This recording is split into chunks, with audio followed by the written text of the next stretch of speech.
Assalamualaikum warahmatullahi wabarakatuh. Di video kali ini saya akan menerangkan tema 6,1 tentang masyarakat peduli lingkungan. Materi PPKN, manusia adalah makhluk sosial yang tidak dapat hidup sendiri. Oleh karena itu, kita harus peka dan peduli dengan lingkungan sekitar, misalnya mematuhi peraturan gotong royong dan membantu saudara.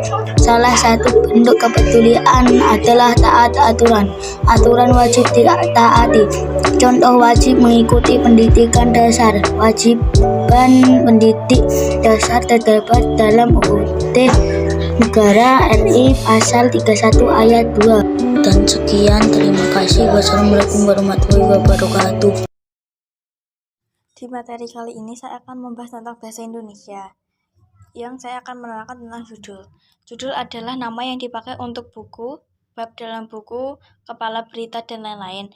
Judul memiliki makna yang mencerminkan informasi dari sebuah buku. Dalam judul terdapat kata kunci atau kata yang sering diungkapkan dalam teks. Menentukan gagasan utama. Gagasan utama dapat kamu kenali dengan dua cara. Pertama, membaca teks dengan cermat.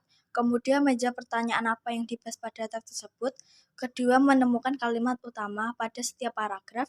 Kemudian menarik kesimpulan gagasan-gagasan utama setiap paragraf dan menyimpulkan gagasan utama teks. Kalimat utama adalah kalimat yang bersifat umum dan mengandung gagasan utama. Setiap paragraf memiliki gagasan utama. Gagasan utama dapat terletak di awal paragraf, di akhir paragraf, dan di awal serta di akhir paragraf. Gagasan utama juga ada yang terletak di tengah paragraf. Gagasan utama atau ide pokok atau pokok pikiran memiliki ciri yang paling umum di antara kalimat-kalimat lainnya.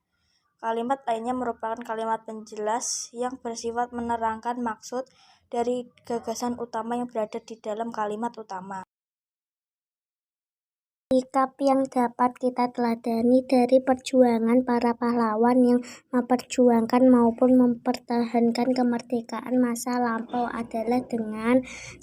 Nasionalisme, 2. Solidaritas antar seluruh masyarakat, 3. Toleransi, 4. peka terhadap lingkungan, 5. Jiwa satria. Dengan persatuan dan kesatuan, para pahlawan berhasil memperoleh dan memperjuangkan kemerdekaan. Dengan semangat ini pula, kita harus mampu menjaga kedaulatan NKRI. Contoh upaya mempertahankan NKRI: 1. Melestarikan budaya bangsa, 2. Sikap cinta tanah air, 3. Membina persatuan dan kesatuan, 4. Rela berkorban untuk kepentingan bangsa dan negara. Contoh upaya untuk mengisi kemerdekaan adalah: 1. Belajar dengan sungguh-sungguh, 2. Menghargai perbedaan pendapat, 3. Menghargai budaya daerah lain, 4. Mencintai produk dalam negeri, 5. Mencintai dan melestarikan budaya dalam negeri, 6. Menghormati dan menjalankan hukum yang berlaku di Indonesia. Bagaimana cara kita membalas jasa para pahlawan yang telah berjuang untuk kemerdekaan Indonesia? Jawab: mempertahankan kemerdekaan yang telah diperjuangkan dan mengisinya dengan sesuatu yang bermanfaat dan dapat membangun bangsa. Mengapa kita harus mengisi kemerdekaan dengan hal-hal yang bermanfaat? Karena kemerdekaan bukanlah hal yang didapatkan dengan mudah, dan sudah tugas kita sebagai warga negara untuk mengisi dan mempertahankan kemerdekaan sebagai wujud rasa terima kasih kita atas segala perjuangan mereka.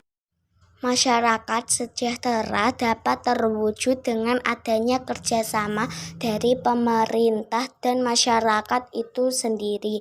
Pembangunan nasional merupakan salah satu upaya pemerintah untuk mewujudkan kesejahteraan. Kesejahteraan masyarakat adalah sebuah tujuan nasional bangsa Indonesia yang tercantum dalam pembukaan Undang-Undang Dasar 1945.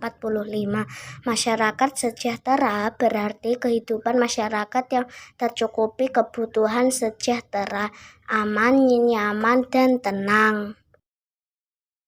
Assalamualaikum warahmatullahi wabarakatuh. Hai teman-teman, selamat siang. Perkenalkan, nama saya Ayustianingrum dari kelas 6B, absen 4 SD Negeri 1 Pamotan. Pada video kali ini, saya akan membahas tema 6, yaitu muatan materi SBDP tentang reklam. Berikut penjelasannya. Teman-teman, apakah kalian tahu reklam? Reklam adalah suatu karya seni rupa yang bertujuan untuk menginformasikan, mengajak, menganjurkan, atau menawarkan produk, sesuatu berupa barang atau jasa kepada konsumen. Reklam dibuat menarik sehingga orang yang melihat ingin mengetahui informasi yang disampaikan, tertarik dengan ajakan yang disampaikan, dan ingin memiliki, menggunakan, atau membeli barang yang ditawarkan. Oke, di video selanjutnya saya akan membahas tentang jenis-jenis reklam. Ditinjau dari tujuannya, terdiri dari reklam komersil dan reklam non-komersil. Ditinjau dari sifatnya, terdiri dari reklam peringatan, reklam permintaan atau ajakan, dan reklam penerangan. Ditinjau dari jenis atau media, terdiri dari reklam audio, reklam visual, dan reklam audio visual. Reklam media visual dibagi dua jenis berdasarkan pemasangannya, yaitu reklam dalam ruang dan reklam luar ruang. Reklam dalam ruang biasanya ditempatkan di dalam gedung yang strategis dan dapat dilihat orang secara jelas. Reklam di luar ruang biasanya ditempatkan di luar gedung yang sering dilalui orang, misalnya pada sisi persimpangan jalan raya yang padat. Unsur reklam media visual yaitu berupa gambar dan tulisan. Contoh reklam media visual yaitu baliho, billboard, spanduk, poster, brosur, dan katalog. Contoh reklam baliho. Contoh reklam billboard. Contoh reklam spanduk. Contoh reklam poster. Reklam brosur. Contoh reklam yang terakhir adalah reklam katalog, yaitu seperti gambar di atas ya. Assalamualaikum warahmatullahi wabarakatuh. Sampai jumpa lagi teman-teman.